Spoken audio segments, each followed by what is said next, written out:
अवधूत चिंतन श्री गुरुदेव दत्त श्री स्वामी समर्थ. स्वागत आहे तुमचं स्वामी शिवा मार्ग माझ्या यूट्यूब चॅनलवर. तर स्वामी भक्तांनो, बघता बघता पितृपक्ष हा संपलेला आहे आणि पितृपक्षाचा आजचा शेवटचा दिवस आहे. त्यामुळे आज सर्व पित्री अमावस्या.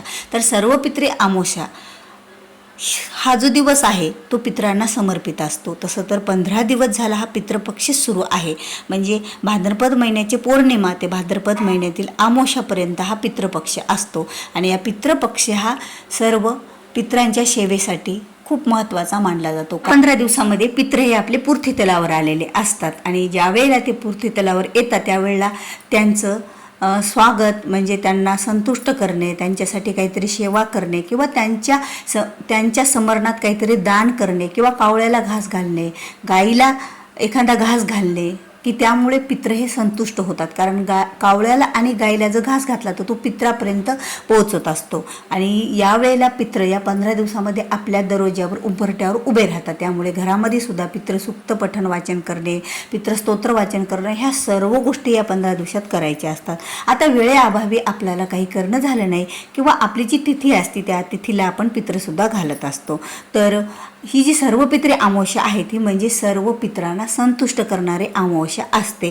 जर आपण ठरवलं तर या अमावस्याच्या दिवशी काही जर आपण उपाय केले तर या उपायाने आपल्या सर्व पितृदोष हा दूर होत असतो. आणि पितृपक्ष संपल्यावर आता पितृपक्ष हा आज दिवसभर संध्याकाळी 6-6:30 वाजेपर्यंत म्हणजे प्रदोष काळापर्यंत पितृपक्ष असतो. आणि प्रदोष काळाच्या त्यावेळेला पित्र हे आपल्या लोकी निघून जात असतात आणि ते पुढच्या वर्षीच म्हणजे या पितृपक्षामध्येच पृथ्वीतलावर येत असतात. तर हे जे पितृदेव आहेत तर या पितृदेवासाठी आज सर्व पित्री अमावस्याच्या दिवशी काही उपाय आपल्याला करायचे आहेत. आणि आज जी सर्व पित्री अमावस्या आहे, पितृपक्षाचा शेवटचा दिवस आहे. पितृपक्ष संपल्यावर काय करावे, काय करू नये, दानात काय द्यावे, काय देऊ नये, ही चूक कोणती करायची नाही, या सर्व गोष्टीची माहिती तुम्हाला या व्हिडिओच्या माध्यमातून मिळणार आहे. त्यामुळे व्हिडिओ हा नक्कीच शेवटपर्यंत पहा आणि चॅनलवर जर नवीन असाल तर चॅनलला सबस्क्राईब करा. कारण जेव्हा केव्हा मी असे नवीन माहितीपूर्ण व्हिडिओ अपलोड करेल त्यावेळेला तुमच्या स्क्रीनवर तुम्हाला अगोदर दिसतील आणि तुम्हाला त्याबद्दलची माहिती मिळेल. तर असो, आज सर्व पित्री अमावस्या आहे. तर पहिल्या प्रथम बघा आपलं देवघरातील आता जे काही आपले उंबरठ आहे त्याला हळदीचं लेपन हे करायचं आहे. देवघरातील देवांना स्वच्छ करून घ्यायचं आहे कारण उद्या नवरात्रीला सुरुवात होणार आहे. आणि त्यानंतर आपण आज 12च्या नंतर एखादा पित्रासाठी एखादा नैवेद्य कावळ्याला घास हा वर ठेवायचा आहे. मग त्यामध्ये तुम्ही तूप, भात, त्याच्यावर काळे तिळे किंवा दही भात, त्यावर काळे तिळे किंवा पोळीला तूप लावून म्हणजे कुठला तरी एखादा पदार्थ हा पित्रांसाठी आपल्याला कावळ्याला घास म्हणून द्यायचा आहे. कारण आज पितृपक्षाचा शेवटचा दिवस आहे. तर पितरांना संतुष्ट करण्यासाठी हा पितरांच्या नावाने पित्रासाठी हा एक काहीतरी दान म्हणून सनी कावळ्याला घासा घालायचा असतो. मग तुमच्या बाल्कनीत ठेवा किंवा तुमच्यावर गच्चीवर सुद्धा तुम्ही ठेवलं तरीही चालेल. आणि त्याचबरोबर 12च्या नंतर 12 ते 4 वाजेपर्यंत आपल्याला ब्राह्मणाला सुद्धा ही एक वस्तू दान करायची आहे. तर ब्राह्मणाला काय दान करावं आणि काय दान करू नये तर बघा, ब्राह्मणाला आज जे दान करायचं असतं अमावस्याच्या दिवशी ते म्हणजे जोड जानवे. जे जानवं बघा ब्राह्मण गळ्यात घालतात किंवा काही धार्मिक लोकंसुद्धा ज्यांच्या गळ्यात माळ असते ते पूजा वगैरे करतात, कुठल्या गोष्टीचं सेवन करत नाहीत, ते सुद्धा आपल्या गळ्यामध्ये जानवं घालत असतात. जे ब्राह्मणाच्या गळ्यात जानवं असतं बघा, तुम्ही कधी पाहिलं असेल तर 5 दोरे पांढरे 5 दोरे एकत्र करून एक जानवं बनलं जातं. तर तसे 2 जानवे म्हणजे जोड जानवं. त्याचबरोबर तुम्हाला 11 रुपयापासून ते तुम्हाला परवडेल त्याप्रमाणे विषम संख्येमध्ये दक्षिणा द्यायची आहे ब्राह्मणाला त्याच्यासोबत. म्हणजे 11, 21, 51, 101 म्हणजे 501 जशी तुम्हाला परवडेल, आपली ऐपत असेल तशी. अख्खा ₹1.25 जरी दिला तरीही चालतो, पण आपण काही ₹1.25 आता या काळामध्ये देत नाही. 11 रुपयाच्या पुढूनच आपण देतो. आणि त्याचबरोबर 5 किंवा 2 पेढे हे ब्राह्मणाला दान करायचे असतात. तर आज बघा ह्या गोड पदार्थ एक म्हणजे ब्राह्मणाला आपण जेवू घातलं. दुसरी गोष्ट म्हणजे त्यांना दक्षिणा पण दिली आणि तिसरी गोष्ट म्हणजे त्यांच्या गळ्यात जे जोड जाणव घालतात ते जाणव पण आपल्याला अर्पण करायचं आहे.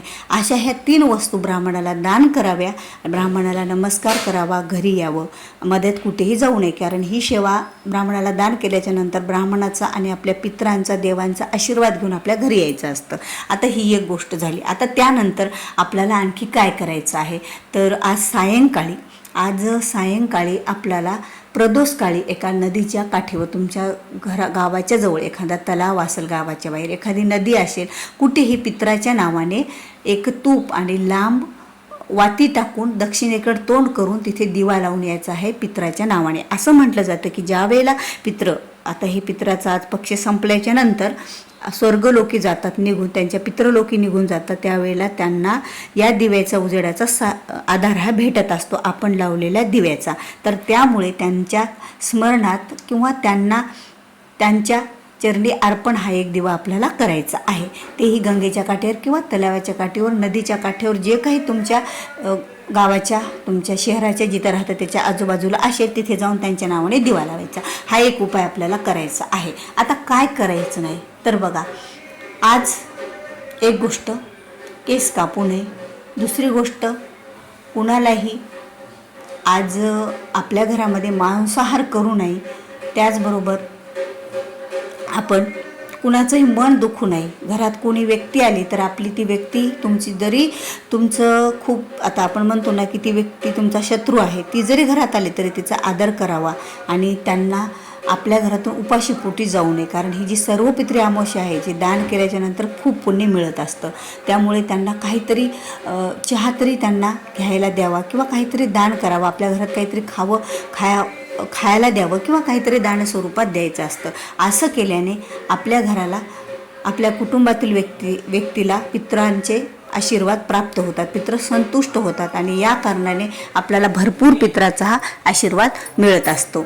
तर आणि ही चूक आपल्याला अजिबात करायची नाही आहे की आज पितृपक्ष आहे आणि पितृपक्षामध्ये आपल्याला म्हणजे शेवटचा दिवस आहे आज सर्व पितृ अमावस्येची, तर पितृपक्षातली, तर यामुळे आज आपल्याला कुणालाही मन दुखवायचं नाही आणि त्याचबरोबर काही गोष्टी दान पण करायच्या नसतात. म्हणजे विशेषतः आपल्याला ही चूक टाळायची आहे की मांसाहार करायचा नाही आहे. आपले जे जुने कपडे असतात ते आज दान देऊ नका, कारण पितरांना आपण कोणाला जर जुने कपडे दिले तर आवडत नाही. तर तुम्हाला शक्य असलं तुम्ही नवीन कपडे दान देऊ शकता किंवा आपल्या घरातील जे काही धान्य वगैरे आहे ते पण आपल्याला दान करायचं नाही आहे. तर आणि तेल हे चुकू नये, आज दान करू नये. तूप हे चुकू नये, आपल्याला दान करायचं नसतं. तर ही चूक आपल्याला टाळायची आहे. तर पितृपक्ष संपल्यावर घर पूर्ण स्वच्छ करून घ्यायचं, घरामध्ये सगळीकडे गोमूत्र टाकायचं. त्यामुळे जे पितृपक्षातले दोष आपल्याला लागतात ते दोषसुद्धा नाहीसे होतात आणि पितृ संतुष्ट होऊन आशीर्वाद देऊन त्यांच्या लोकी निघून जातात. जर तुम्हाला हा माझा व्हिडिओ आवडला असेल तर व्हिडिओला लाईक करा, शेअर करा, चॅनलवर नवीन असाल तर सबस्क्राईब करा. भेटूया पुन्हा अशाच एका नवीन व्हिडिओसोबत. श्री स्वामी समर्थ.